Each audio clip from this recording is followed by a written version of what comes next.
Hey everyone! Today we're going to be looking at a series of insights from a book called The Celestine Prophecy by author James Redfield. I'm sure many of you have heard of it, if not read it, or perhaps you've seen the movie. The book itself chronicles a man who goes to Peru where he learns about an ancient manuscript that was recently discovered, which shares insights about the process of waking up to a higher consciousness and understanding yourself better. We thought that the book shared very valuable insights for people growing spiritually and consciously, and we'd like to share it with you today. We do recommend checking out this book if you have time, as well as James' other work. But for those of you who don't have the time, here's the abridged version.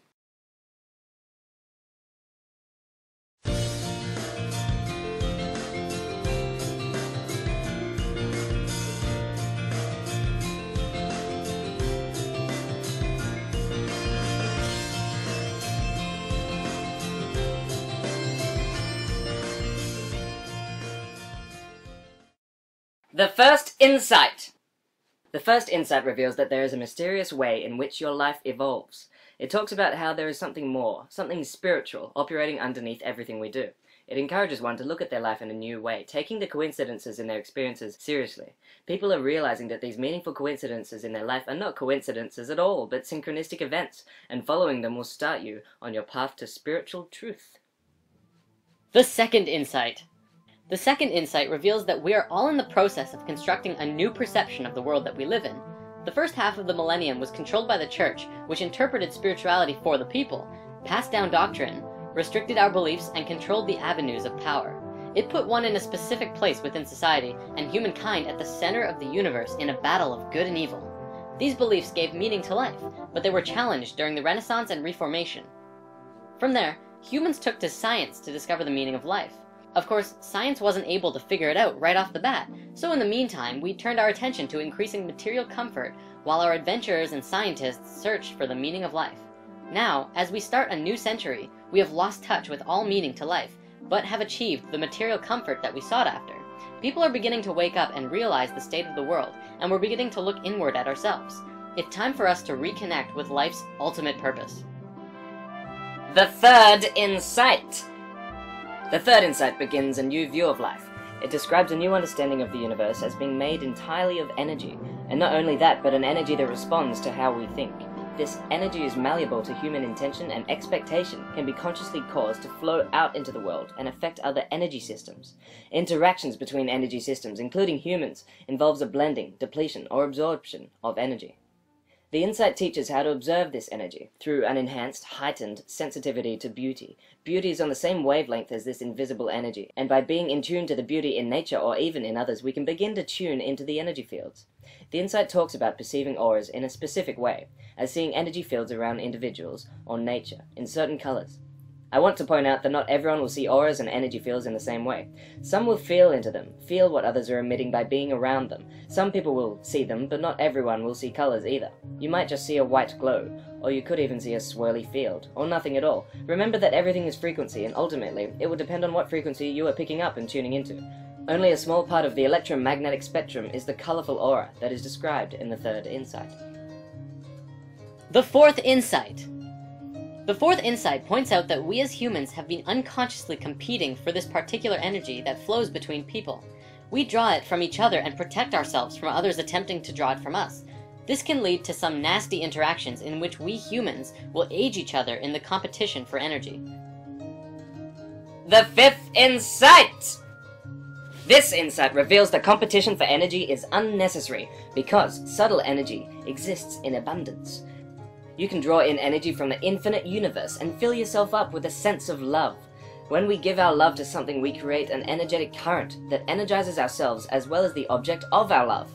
A quote from the book best describes this as, "Love is not an intellectual concept or moral imperative or anything else. It is a background emotion that exists when one is connected to the energy available in the universe," which of course is the energy of God. Being in love is the most hedonistic thing you can do. The sixth insight. In order to be in a state of love with the world, we have to let go of old patterns of behavior we developed to take energy from others. These are called control dramas, which we can clear by simply being conscious of them and realizing the higher truth behind our control drama fantasy. There are 4 control dramas. 2 are actively demanding energy, and 2 are passively creating conditions in which energy is sent. Active control dramas include intimidation and interrogation. asking questions and then picking apart the answers. Passive control dramas include aloofness, creating an air of mystery that entices others to send energy, and the poor me control drama, creating a sense that if others don't provide energy, something awful will happen to the individual. In realizing our control drama, it exposes the true self which energizes our lives by showing us who we are, the path we are on, and what we're doing here. Second, we have to clear out our control dramas. We must understand our parents' control dramas and how they shaped ours. Then, we must learn the meanings that our parents' lives had for us and how this determines our own developmental work.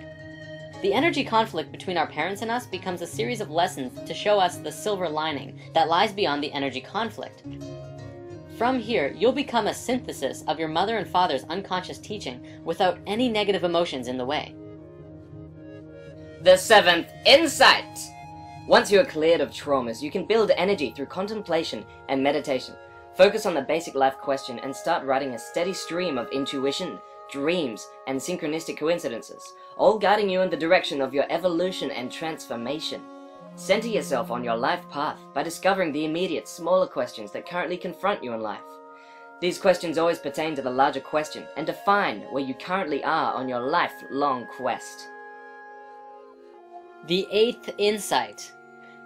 This insight tells us that we can aid others as they bring us the answers we seek. It describes a whole new ethic on how people should treat each other in order to facilitate everyone's evolution. In relating to others, it points out that children can be raised without control dramas if they have a constant, undivided access to an adult who can give them the energy they need. Evolution can't be done alone, so begin to practice this new ethic by uplifting those who cross your path. Talk to people who you meet coincidentally or make spontaneous eye contact with.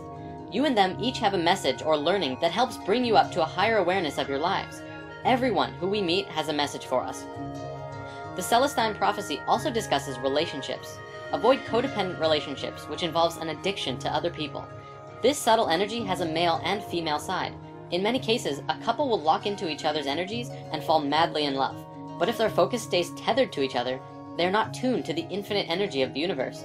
They eventually begin to compete with each other for energy. This restarts the control dramas. This is the falling in love and out of love phenomenon.